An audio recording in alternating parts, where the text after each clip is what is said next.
Top story this week.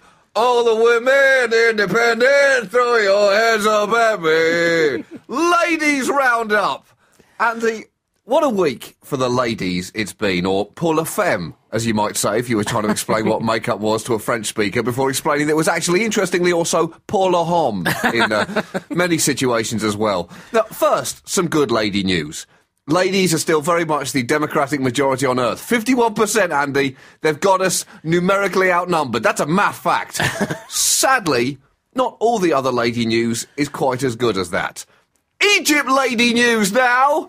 And Egypt is a country in transition, but they're going to have to decide what kind of country that they want to transist into, especially lady-wise. Do they want to be lady-friendly?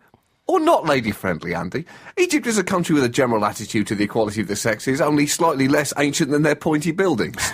In Egypt, only men are accepted as natural-born leaders, as they believe that only men possess the necessary talent to lead in the form of the entirely coincidental ownership of natural-born penises. And let's be clear. It's not like either Britain or the US has a particularly stellar record in political equality. America itself has still not had a female president. It's like a key part of any presidential inauguration is still, please place your hand on the Bible and your penis on the podium. Britain has only had one female prime minister, but we did have her for 11 years. Now, you might say, that doesn't seem that bad. Margaret Thatcher is so pretty and charismatic. You're thinking about Meryl Streep. You're thinking about Meryl Streep there. Now, we also had Tony Blair. Also, in real terms, John, Margaret Thatcher was an ox. The closest America ever came was probably Calvin Coolidge on his Feminine Fridays, but those have largely faded from history now. Now, we also had Tony Blair for 10 years, and you might think, well, how's that relevant? He's not a woman. Besides, he was so talented and seemed to be able to play whatever political part was required of him. You're thinking of Meryl Streep again. You're thinking of Meryl Streep. That's your mistake. You're right in saying that Britain and America are not particularly good when it comes to gender equality in politics. The UK has the 49th equal highest proportion of women in the lower house of Parliament, level with Eritrea and Uzbekistan, whilst America is 71st equal. That's level with Turkmenistan and 1% ahead of North Korea. So, holy shit! Is that true? Yeah. So things are not going quite as well as they could have been in terms of Mrs. Pankhurst not getting increasingly stroppy in her grave. I'm not saying all women should be MPs, John. But what I am saying is that 30% of all male MPs and male representatives in whatever America calls its lower house should be randomly selected for sex change operations. I think that would also weed out those who weren't fully committed to their political beliefs rather than personal aggrandisement. But that's not the point when it comes to Egypt. The point is that the promise of a new free Egypt post-revolution does not seem to be getting extended to women, despite the role that they played in the revolution itself. Even at the height of the protest in Tahrir Square last year, when women bravely bucked the conventions of society and turned up to join the demonstrations, some men yelled at them, "Go back home and feed your babies," to which the natural human response is, "F*** off and don't be such an arsehole." But sadly, in some societies, women aren't allowed the joys of using such elegantly crafted comebacks as those. In the new Egyptian parliament, there are only 9 women MPs out of some 508 seats. That sounds pretty bad, but it sounds even worse when you find out that under Mubarak, there was a legal quota of at least 64 women MPs, or 12% of Parliament. You really don't want to be less good at something than a man who was just hounded from office and is on trial for human rights abuses. That just does not look good. And it's true in some of the other Arab Spring states as well. Tunisia, traditionally very liberal when it came to women's rights, has elected an Islamist government, a moderate Islamist government. But a lawyer and activist in the Tunisian Association of Democratic Women, Saida Garrah, says that she has never been so worried about women's freedoms as she is now. In Libya, a senior lecturer in Middle East politics from the University of London said, "I think where the Islamic laws will eventually bite is in the rights of women. They've already declared in Libya that polygamy rules will be relaxed, and who knows where that is going to go." John, this does not sound like quite the utopian revolution that's we all got so excited about in our armchairs here in the West after trying so hard to create the conditions where, an appalling leader like Ben Ali could be overthrown by tacitly keeping him in power for 25 years, so that he became so complacent and therefore unprepared for the homegrown revolution that we indirectly helped to create by not doing anything. Oh, God, we're such long-term strategists. I know. We're always thinking 400 steps ahead. Yeah, it's like chess. We're like Garry Kasparov, but more so. But part of women's problems in Egypt seems like it might be women themselves. Last year's parliamentary election suggested that Egyptian women simply don't vote for women. So are women their own worst enemies, Andy? No, men are. Men are women's worst enemies, but women might be their second worst enemies. No, sorry, wrong again. That's alligators. Alligators are their second worst enemies, but women are their third worst enemies, Andy. That's the point. And Gaddafi, he certainly had his flaws as a leader. He had a lot of flaws. I mean, he was the Empire State Building of leaders in a Manhattan of despotic dickwads. But by... Oh, Andy, hold on. You don't just breeze over a sentence like that. Oh, okay. You stop and enjoy it. You've just served up a linguistic dish of excellence there. Don't wolf it down and then take a swig of Coca-Cola. But he was, by some standards, something of a feminist. I mean, not by all standards. Andy, back that up. Back that up by one standard. Well, I mean, he had a Ukrainian nurse. He had, he used positive discrimination in choosing his bodyguards. Okay. I mean, he's not quite the Libyan Mrs. Pankhurst. Mm-hmm. But I mean, actually, no. I mean, he doesn't have he doesn't really have many legs to rot on currently. But well, John, this raises another issue: the fact that there are only 9 women in a 508-strong Egyptian parliament. If women want equal prize money at Wimbledon, then they should have the same number of MPs in the Egyptian parliament.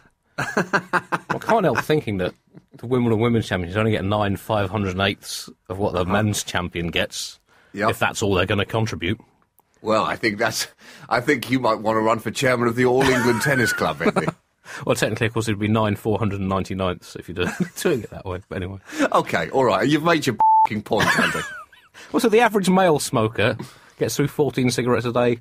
Women only smoke 13. Women should smoke more, John. Do you know that? This equality has to apply across the board. Thank you, Billie Jean King. You've opened this can of worms. Political power in Egypt, as you mentioned, Andy, has shifted into the hands of the Islamists. The Muslim Brotherhood and the ultra-conservative Salafis control more than 70% of the seats in Parliament, and a prospect that worries women who are seeking equality on social matters such as education and divorce.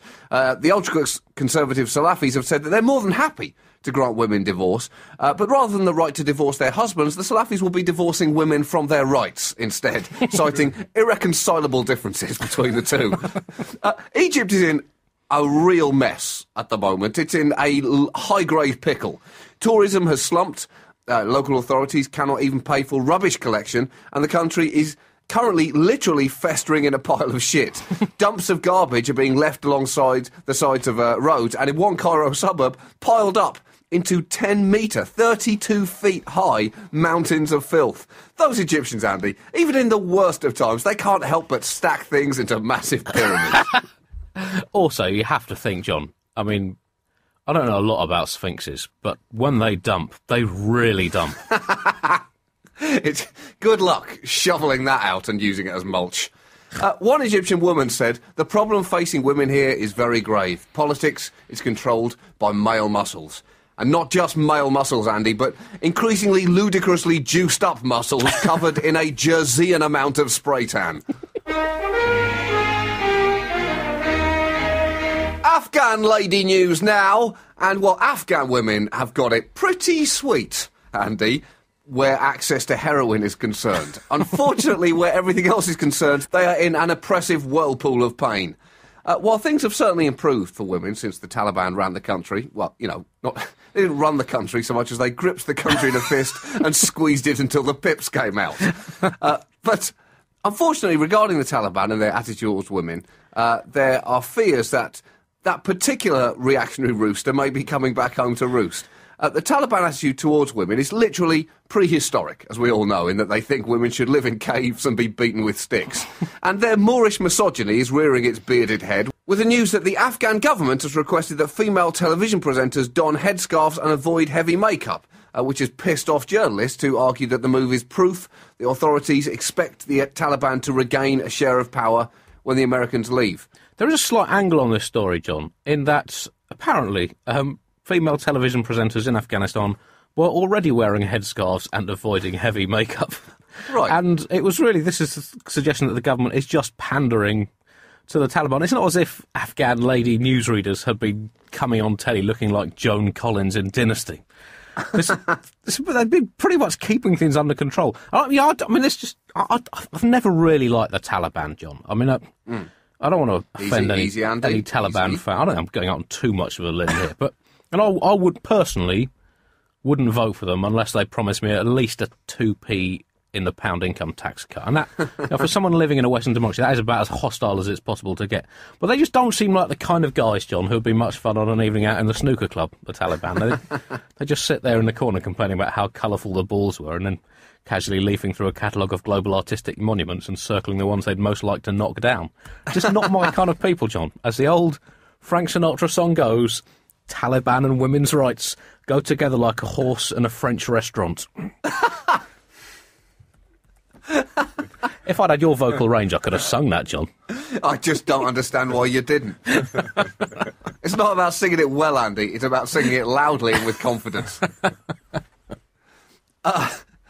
There have been many, many examples of pressure on the press in Afghanistan over the last year, including throwing acid on a veteran Afghan journalist and preventing a Turkish soap opera from being aired. And presumably, those are the two ends of that particular suppressive spectrum. Preventing a soap opera from being on TV and throwing acid in someone's face is a situation escalating very quickly. India lady news now, and in the Karnataka State Assembly, the Minister for Women and Child Development has been caught watching pornography on a mobile phone during a parliamentary session. Now, that is, in that job, John, wow, it is hard to pass that off as research. Hard. Yeah. Not impossible, but hard. Yeah. Certainly difficult. I mean, it's a high degree of difficulty, that particular swan dive from power. He and two other politicians were caught. They've denied they were deliberately looking at the cyber growth, but it just looks bad, John. It really, really looks bad. So hold on.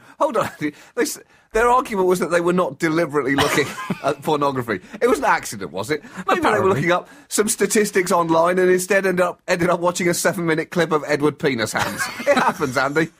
It's a very simple mistake. And they were probably watching to the end of the clip of Edward Penis Hands to see if statistics were there at the end of it, instead of just a man's grimacing face and some credits starting to roll.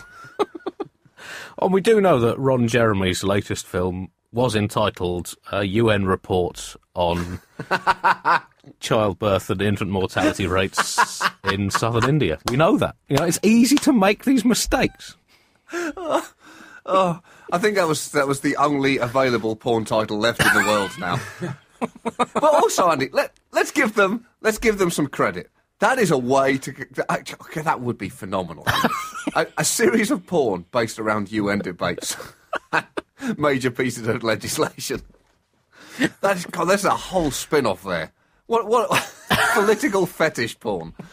But the point is, it's a pretty impressive way to go out, Andy, watching pornography in Parliament. That beats a resignation speech any day.